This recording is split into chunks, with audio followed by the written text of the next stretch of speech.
हाँ, आज का रैली है तो पूरा लोग भरा हुआ है। बीजेपी का विजय सुनिश्चित है। कांग्रेस ने अपना घोषणा पत्र जारी किया है, 3200 रुपया धान और कर्ज माफी। देखिए, हमने 3100 रुपया घोषणा किया हो मैनिफेस्टो ने, और मेरा विश्वास है कि छत्तीसगढ़ का लोग जानते हैं कि चुनाव का बाद भूपेश बघेल जी का हिसाब महादेव जी खुद करेगा। तो इसीलिए डूबते हुए सूरज का गारंटी का कोई वैल्यू नहीं है।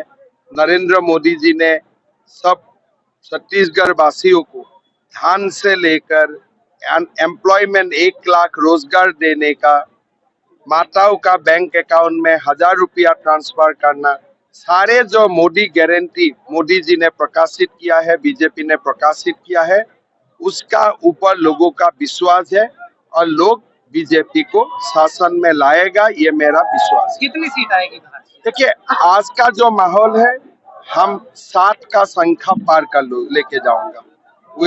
हम 60 का ऊपर रहेगा। किसानों के ऊपर किसान भरोसा कैसे करेगा भारतीय जनता पार्टी? देखिए, मोदी जी का ऊपर भरोसा विश्व करता है। अगर मोदी जी ने बोल दिया है तब हो गया है। मोदी जी का नाम में और क्या भरोसा चाहिए। कोविड का समय में जब हम सब लोगों को वैक्सीन दिया था, तब तो हमारे मोदी जी ने ही किया था। मुफ्त में चावल भी मोदी जी ने ही दिया है। बैंक अकाउंट में मोदी जी ने ही पैसा डालते हैं। तो मोदी जी को अविश्वास का बाद ही तो कहीं पैदा नहीं होता है। अब भारतवासियों को पास जाओ, जो मोदी जी का कट्टर दुश्मन है वो भी बोलेगा अगर मोदी बोल दिया तो हो गया। भाटापारा से कितनी लीड आएगी?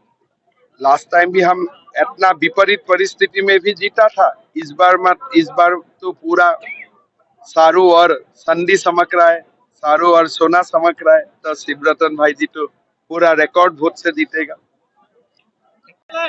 कार्यकर्ता सम्मेलन किस प्रकार का आयोजन है और अपनी जीत के लिए कितने आश्वस्त हैं? देखिए, पूरे छत्तीसगढ़ की जनता की मानसिकता बन चुकी है भूपेश की विदाई की। 2/3 बहुमत से छत्तीसगढ़ में भारतीय जनता पार्टी की सरकार बनने वाली है। और जहां तक भाटापारा की बात है, मुझे लगातार 2 बार क्षेत्र की जनता का आशीर्वाद प्राप्त हुआ है और मुझे इस बात का विश्वास है कि तीसरी बार भी क्षेत्र की जनता का आशीर्वाद मुझे प्राप्त होगा। आज घोषणा पत्र जारी हुए हैं कांग्रेस का, 3200 रुपए में धान और कर्ज माफी, केजी से पीजी तक की निःशुल्क शिक्षा। पहले भी छत्तीसगढ़ में 36 बिंदुओं का घोषणा पत्र भूपेश बघेल ने 2018 में जारी किया, एक भी पूरा नहीं किया। विधानसभा में मैंने चुनौती दी थी कि एक बिंदुओं पे चर्चा कर लो, चर्चा से वो भाग गए। स्वयं मैंने पूर्व में 3000 रुपए धान की कीमत की घोषणा की थी। भारतीय जनता पार्टी ने 3100 की घोषणा की तो उन्होंने 3200 की। भूपेश बघेल की बात पे छत्तीसगढ़ की जनता को विश्वास नहीं है, इसलिए भारतीय जनता पार्टी की सरकार बनेगी। और सबसे बड़ी बात, हमने छत्तीसगढ़ की आधी आबादी को 12,000 रुपए सालाना देने की घोषणा की। सर, अगर जनादेश मिलता है तो क्या कुछ काम होंगे जो अभी रुके हुए हैं और क्या कुछ प्राथमिकताएं होंगी छत्तीसगढ़ का? कि भाटापारा में हॉस्पिटल का निर्माण, भाटापारा को स्वतंत्र जिला बनाना और उसके साथ साथ भाटापारा क्षेत्र में सिंचाई का रकबा बढ़ाना। नगर निगम की क्या बात है? नगर निगम नहीं बनेगा क्या? वो समय का इंतजार करो आप।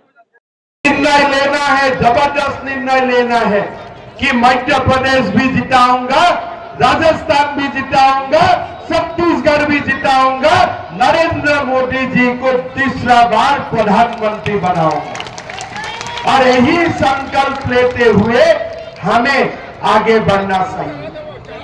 मैं माताओं को भी रिक्वेस्ट करता हूं, अगर मध्य प्रदेश का माताओं और बहनों का बैंक अकाउंट में पैसा मिलता है तो छत्तीसगढ़ का माताओं का बैंक अकाउंट में भी पैसा आना चाहिए।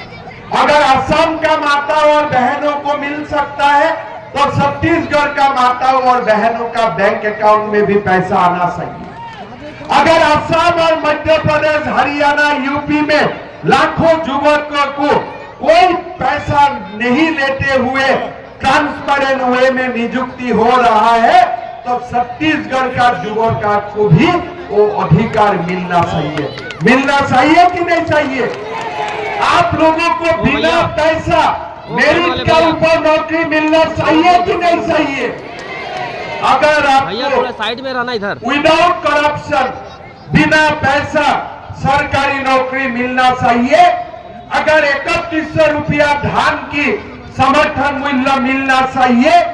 अगर आपको भगवान राम का भव्य मंदिर का साथ आपका समर्थन और सम्मान होता है, अगर आप भी चाहते हैं कि ये देश में बाबर औरंगजेब का संस्कृति खत्म होना चाहिए, राम राज्य प्रतिष्ठा होना चाहिए, तो आप लोग सब मिलके कमल का साहब में शिवरतन भैया को जिताइए, छत्तीसगढ़ में बीजेपी का सरकार बनाइए।